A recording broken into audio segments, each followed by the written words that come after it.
अस्सलाम वालेकुम। आप ये वीडियो adnan.cs.com से देख रहे हैं। मेरा नाम ज़ुबैरिया अशरफ है। इस ट्यूटोरियल में हम डिस्कस करेंगे कि हमारे पास लॉजिकल यानी कि बुलियन ट्रू और फॉल्स वैल्यूज़ क्या होती हैं।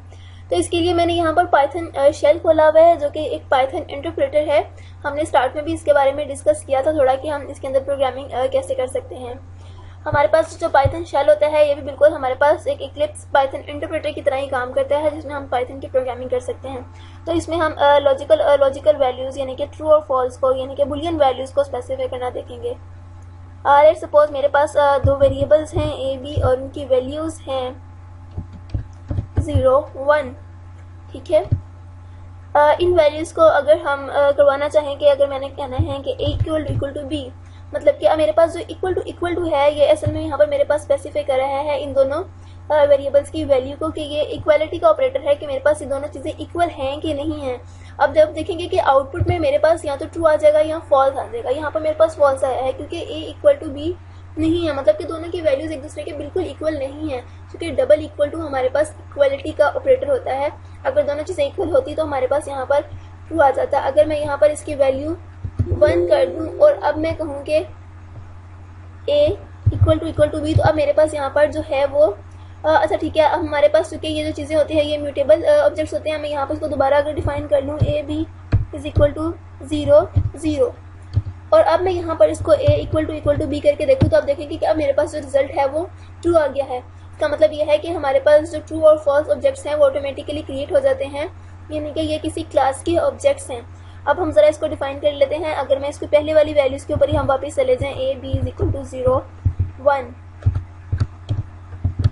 अगर मैंने कहना हो कि ए ग्रेटर देन बी, अगर ए ग्रेटर देन बी है तो ट्रू हो जाए, नहीं तो मेरे पास फॉल्स आ जाए। यहाँ पर मुझे स्पेसिफाई करने की जरूरत नहीं है, सिंपल जब मैं एंटर करूँगी तो मुझे पता लग जाएगा कि ये ट्रू है या फॉल्स है।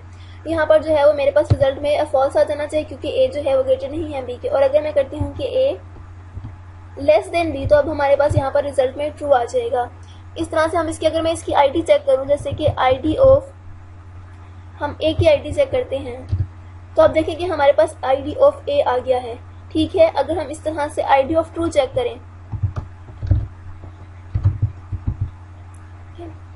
ओके ट्रू को हम जरा कैपिटल लिखेंगे सिंपल इस तरह से, तो हमारे पास ये आईडी ऑफ ट्रू आ गई।